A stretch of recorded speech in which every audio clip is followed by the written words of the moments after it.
এক ফকির এক কুকুরকে বলল, তোর 3টা খারাপ অভ্যাস রয়েছে। কুকুর জিজ্ঞাসা করলো, কি সেগুলা?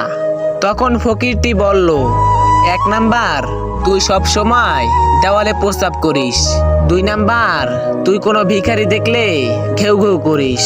3 নাম্বার, তুই রাতে ঘেউ ঘেউ করে মানুষের ঘুম নষ্ট করিস। ফকিরের এই কথা শুনে কুকুর বলল, আমি জমিনে প্রস্রাব করি না, এই জন্য হয়তো কোনো বান্দা এই জমিনে বসে আল্লাহকে সিজদা করবে। আর আমি ভিখারি দেখলে এই জন্য ঘেউ ঘেউ করি। ভিখারি কেন আল্লাহর কাছে নাচে, মানুষের কাছে চায়। আর আমি রাতে মানুষের ঘুম নষ্ট করি এই জন্য। মানুষ গুনাহ করে আরামে ঘুমালে আল্লাহর কাছে মাপ চাইবে কখন? একটাবার চিন্তা করে দেখেন, যেই কুকুরকে আমরা দূর দূর করে তাড়িয়ে দেই, সেই কুকুরও আমাদের নিয়ে ভাবে, আল্লাহকে ভয় পায়, কিন্তু আমরা মানুষরা সেটা পাই না।